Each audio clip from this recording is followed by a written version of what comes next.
Thank you for being here. It is fantastic for me to be in Valtellina for like the second time in my entire life. And both those times were, let's say, in fault. So it was because Fabrizio. Just a couple of information. Some of the technology that I will mention will be from another age, so like before digital camera was invented. Some of the content are generated by AI. And whatever I mention, like things that are part of my life, my path, the technology that they did, the patent, the book, all those things are not to celebrate myself. This is just making a sample. Focus on the story, not about the protagonist. Try to figure out how you might be part of a similar path or much better path than might bring you or your company in Silicon Valley. So, according to the agenda, we have more or less three parts. One is like my path to Silicon Valley. The second is like an update about what is going on in San Francisco. And the third is like Star Trek is inevitable, so something that should be happening, let's say, in the near future. Let's start with my Silicon Valley. And as every story, we deserve to have a beginning. And the beginning is exactly what Fabrizio mentioned. So that's my heritage. I'm so proud to be part of, let's say, Sicily, and so glad that Sicily, since the very beginning, introduced me to something that is very Californian, diversity. Because we have something that is called Sagra del Mandorlo in Fiore, and a folkloristic group from all over the world, where each year making an incredible exhibit and festival in Agrigento. So to me, it was not so strange to see people that were looking very different from me. And also, let me do a step back, that is here. Also, well, this guy there, this is the Santo Patrono di Agrigento, is black. And to me, it was normal. I never thought 1 second about the difference. It's normal. So our saint is black.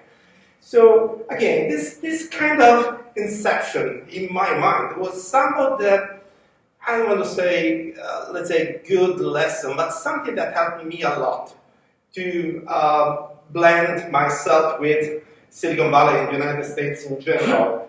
And another thing that to me was important is, let's say, my environment at home. For some reason, my parents had like a furniture store. So, let's say, my bedlam was the Tizio Artemide. The chairs in the kitchen was the Plia from Faber-Castelli. I haven't noticed that. I was just a kid, so things were just normal. But step by step, I noticed that these things called design started to influence me. So, when I was 14, the sliding door that my father put in front of me was, do you want the Vespa or do you want a computer? And I made the wrong choice and I picked the computer. And I picked the computer exactly the same day in which, at the movie theater, together with my father, I was watching this movie. I don't know if anybody recognizes what it is. This is War Games. It was so influential at the time that Ronald Reagan, President of the United States, started the cybersecurity team of US because of that movie. So I was pretty impacted by it. What do you do with a computer like that? Well, basically you play video games. So this was my preferred one. And David Crane, that was the founder of a company called Activision, recently acquired by Microsoft, was like my hero at the time. And this is something that I would like to underline. The way in which at that time you get information from the world, at least regarding technology, was just going to the edicola and buy a paper magazine. In the most recent year with the CD-ROM, things like that. So from video games, I went to computer graphic. I founded my own design studio that was in Agrigento. So when I went to the Camera di Commercio, I said that I want to have a studio grafico, trying to figure out which is the correct kind of code to be registered. I said, we do not have this code. So we have to figure out and do something else. I was working exactly in that environment when the CD-ROM that I found in a, let's say, paper magazine was bringing to me this video. This video was a concept that John Sculley, at that time the CEO of Apple, asked it to develop to a couple of, let's say, very incredible kind of thinker and visionary. And in this video, you see a man interacting with something that looks like an iPad through a voice interface and talking with something that is inside the tablet that we might recognize today like an intelligent agent. So it was a vision of the future. And to me it was just a shock. When I saw this thing, I thought everything I'm doing is just wrong. And not only was like the kind of vision that this video concept was representing, but it was this other detail. I noticed that the video was produced in 87, and I was watching the video in 95. I was 7 years late just in watching the video. So this sense of urgency that I got convinced me to shut down the studio, selling everything, and going to study, because my delay was too much. So I needed to go back at school. I went to Domus Academy, that at that time was one of the probably best 5 design schools in the world. At that time, the students were more or less 100, just 3 Italians, to give you the idea. I was not speaking one word in English, just a little bit worse than now. And together with other 2 students, we worked very hard on 2 different projects. One for the MIT Media Lab, and the other was a competition at the Apple. We more or less spent 80% on the one for the MIT Media Lab, because it was, in our mind, much better, and we won the one at Apple. So we went to Cupertino. And, well, the Apple Newton that you see there was like a sign of time. That was cool at that moment. Steve Jobs was just back at Apple when we were as students going there. And my dream was working on Newton, and Steve Jobs shut down the Newton department while I was flying to the United States. When I landed to Cupertino, people were on strike, literally on the roof of the Apple Infinite Loop. So what California revealed to me in some way, oh, well, you know, California is California. There is a promise for every kind of desire that you can make. It's just a fantastic place, with the only difference that this is, of course, artificial intelligence. It's not true. As it's not true, most of the things that you can learn about California. So I just was thinking that was like, let's say, Baywatch. And that is the picture that I got when I landed to the Golden Gate. So it's not the same. But in terms of promises, it's not just about the weather. The Golden Gate was to me also the place where the Starfleet Academy, so Star Trek. And I double-checked, there is nothing under the bridge in this moment, still not available. But again, the mindset, step by step, was like in some way influencing me. So when I went to Newwood, that is this fantastic place, a little bit north over the Golden Gate, with these incredible trees, nothing comparable with nature that we have in Sicily, at least. I started to dream that this was Endor, the planet for the Star Wars kind of battle with the Sphinx. So, like a stupid guy with a stupid toy in a reflex, I was going around and taking a picture with a professional camera of a toy in the wood. And why this is relevant?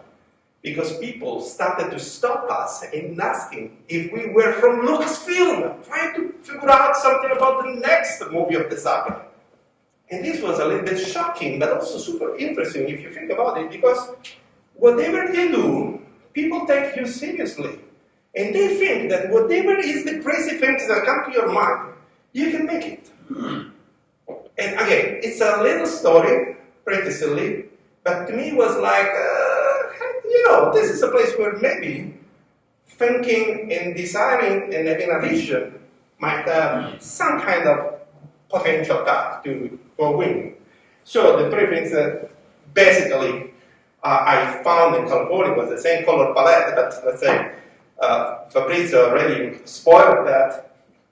And another very peculiar kind of feeling was I was strange, weird guy in Sicily. You can imagine people that have a computer and not invest power, play video games in an era that is like in the previous millennia,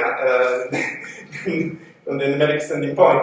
And I landed in a place where this thing was just average. I was nothing special. It was just a normal, another geek, another dude in the block, nothing special. And to me, this was again, in some way, refreshing. One of the crazy things was when I compared, we had what in America we call single-family home, also in Sicily, but we do not have any garage. So what the Americans do, at least in Silicon Valley with garage, regardless their age, maybe, I don't know, old woman with 85 years, I'm mentioning somebody that I know. In the garage there is everything you can imagine to build, I don't want to say everything, but a lot of things, whatever you can fix in a home, for example. And this kind of things, it was like providing me a sort of sense of urgency. So I went from Gattopardo, cambiare tutto per non cambiare niente, to people that were reinventing themselves continuously. And again, this was something that I liked, so I decided that that was the place, at least for me. There is another little story that I want to share with you because maybe those little stories might be memorable. The picture is about the Tempio della Concordia, so something that is basically immutable and beautiful. And the other image in the corner, it is part of a little journey that we had at the Almaden Research Center, that is, let's say, a little bit southern than San Francisco, close to a city that's called San Jose. Is the research center from IBM, where they do quantum computing. And there are long corridors with those frames and portraits of people, researchers basically, that had some incredible impact in terms of paper, invention, patent, things like that. And why I put those two images together? Because the guy that is in the picture, looking at all those pictures, let's say, of talented IBM researcher, commented in aloud, ma questi sono tutti morti because we celebrate just died people.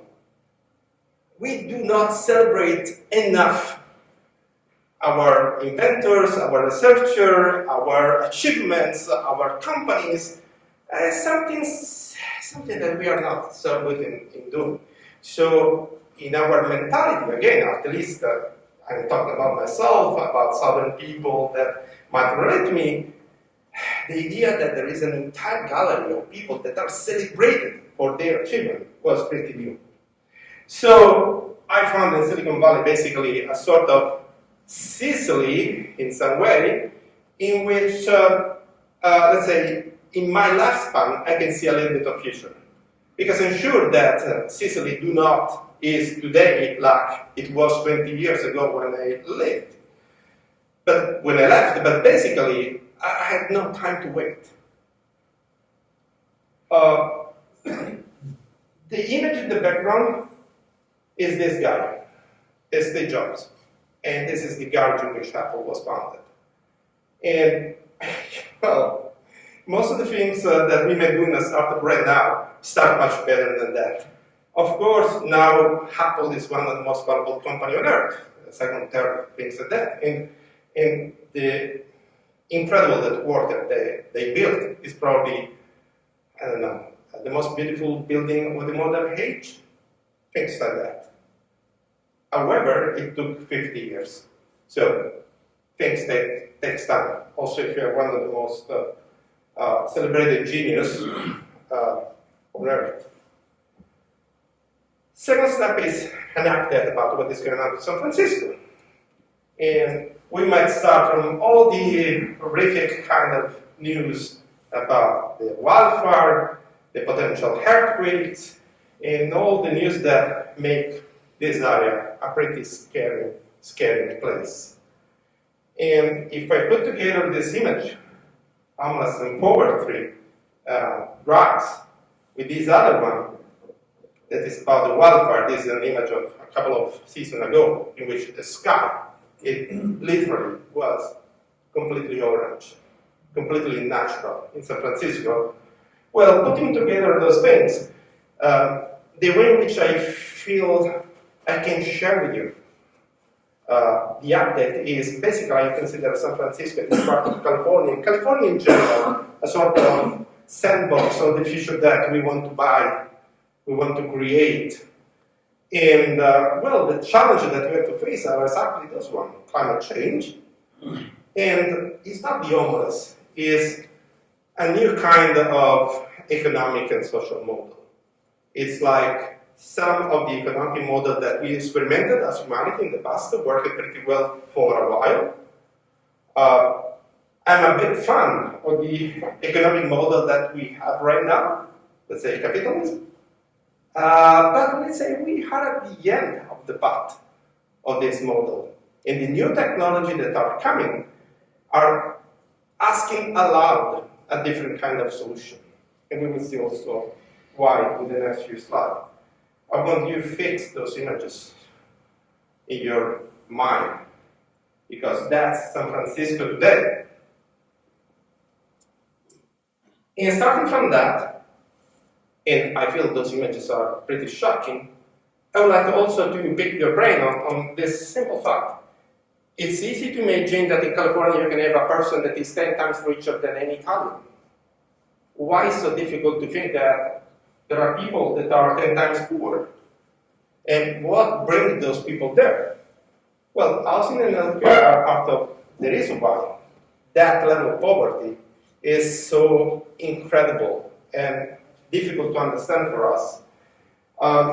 Very quick digression.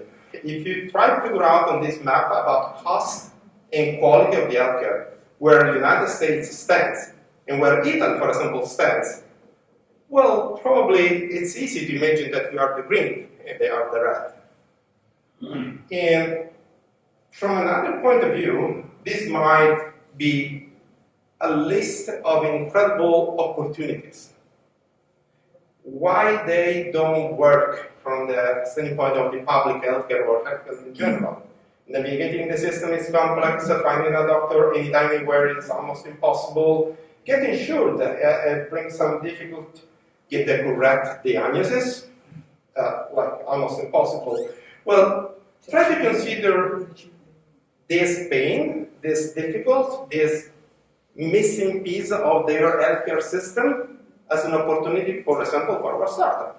Because we have now the technology to do many things. And if providing a picture of San Francisco to you means, for example, think about the time in the past in which the city was destroyed and the way in which it was rebuilt, and the Transamerica Tower was basically built by Italians, I feel that we now have the opportunity to think that San Francisco is doing something memorable again. So, if we focus just on AI, and well, it's common to think that San Francisco is basically the worldwide capital of AI. Well, 50% of the global startup funding in AI is basically in San Francisco. 13 billion just since 2020. 30.5 increase in tech employment in San Francisco downtown. So those are data that make me think that, yeah, basically subtract is inevitable, and AI is the power that we might use in that. What means to think about Star Trek as you can say, the kind of tool that we leverage. So, physics, new materials, artificial intelligence are like the basic materials that most of the startups are using to create this brand new world. Fabrizio mentioned that I tried several times to land to California, and well, a couple of attempts were basically a failure. It's nice to view again for a second, like the studio that had an Agrò, And Top TV, that was a very fluid company, without, it was an American group, basically. For a while, we had this office, and it looks basically the same. And this was like the Schnack at the time. And why I still mention Top TV? Because at that time, we were doing incredibly new things. Mobile apps with a lot of users, decent funding, technologies that from many point of view were super nice at the point that the company was acquired. And today, I'm still thinking that doing startup things is, again, my daily job. And how it happens, just progressively, step by step, not just because Kevin Kelly wrote my book, Star Trek is Inevitable, but because your day work is pushing you to do things that were different from the day before. And so from the mobile app, step by step, I was involved in things that were growing in complexity until the point in which I found myself writing 2 books, being part of the other 13, 14, I don't remember, and to clarify what means to me making design, it means to work in a room like that. From mobile app, we went adapting and adopting new technology, different each day. And so I feel that I'm doing the same things that I did like 20 years ago. But like the kind of factors around me were pushing me to create technology that, from certain point of view, we may consider subtract level. I'm saying that again, not because there is something to celebrate here about me, but to say that normal people in the right environment can do extraordinary things. And I'm not even an engineer. So I feel that there is enough talent around, again, to do the startup here in Silicon Valley, to make a fluid company at the condition that you play where, let's say, the real game is doing, that is Silicon Valley. If we, for a second, figure out what are 3 or 4 sectors that might be interesting, might be at the verge of something different, healthcare, AI, robotics, and space. Well, those are 4 startups that are completely Italian, or at least with an Italian founder, that are doing incredible things in the healthcare space. Let me do a couple of information about that. The one on the blue one, well, they are basically revolutionary the way in which we do X-ray, and it's a portable device. There is no need to go to the hospital in this sense, and they can monitorize in near real time any kind of fluid and create a color image of the fluid that is moving around your body. This is something that probably will be a product in a couple of years. In this moment, it's on trial. But, well, it's a 100% Italian technology. Basically, Politecnico di Milano spin-off. And of course, they are moving forward the steps to be part of the American market environment. Nanotechnologies applied, for example, to restore and recreate eventually missing part of blood vessel. Or in biotechnologies, there is a need for going on scale in which is the potential cure, and there are robotic approaches that allow to, in a way, substitute the laboratory technicians and scientists and make sure that the process that sometimes have like a weeks of time in order to create a certain drug that is specific for one single person, so with a potential error at any moment, well, those robots are taking care of creating a drug that is conceived and tailor-made for a single person. So we say healthcare, but we see new materials, AI, and robotics as part of solution that we bring in the healthcare field. In the artificial intelligence, we just learned also during the last CES from the CEO of NVIDIA, at that point the most valuable company on earth, that what they call physical AI is the maximum level of artificial intelligence that we might bring to the society. And there is an Italian that founded in San Francisco a company called Architect.io addressing physical intelligence since at least 3 years.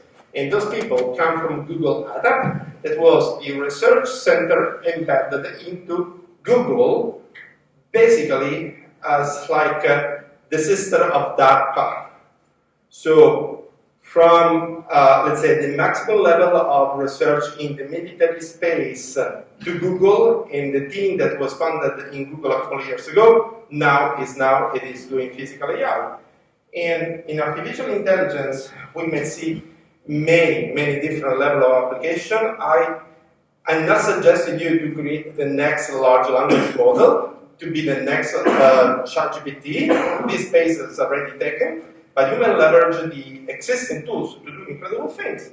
Metaseismic is using artificial intelligence basically to destroy and rebuild materials that are common, like wood, in order to provide wood, let's say, performance and characteristics that make the wood, for example, elastic.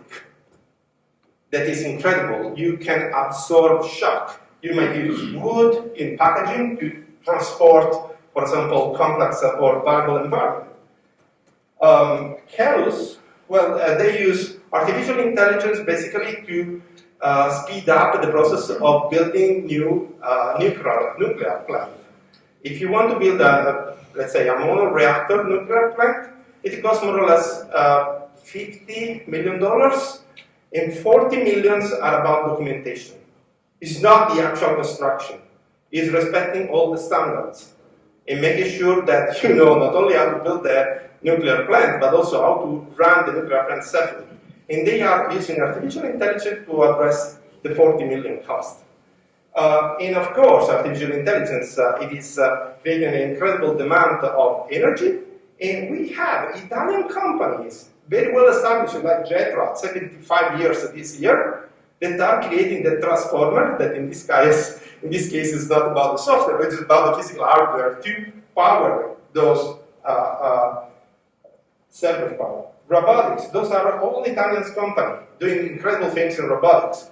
There is Oversonic that is creating like the full body anthropomorphous robot, just with wheels instead of the legs.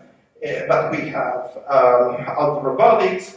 Caniga is doing robots that basically are recycling in an automatic way whatever is in your trash. And this is something that is absolutely a need. In this space, I'm just finding this remote. In the space sector, if you think about SpaceX as a way to consumerize the access to the lower orbit, there are Italian companies that are, let's say, very small launcher, so 5 meters tall rockets, basically, that can bring to the lower orbit whatever kind of satellite or part of satellite that you need to test.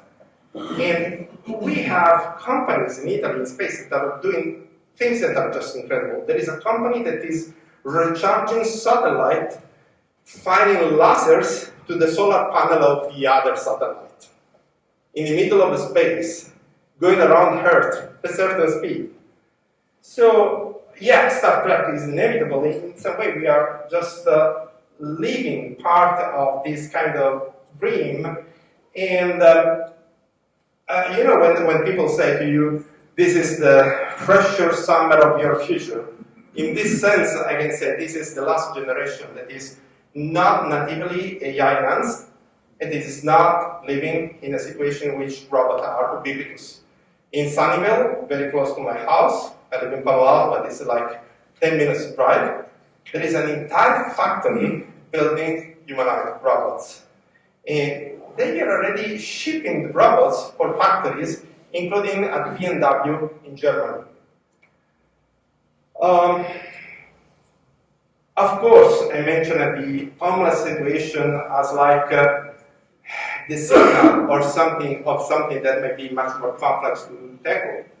A humanoid robot costs more or less like a Tesla, $40,000. You might imagine to have a lease for $300, $400 by month.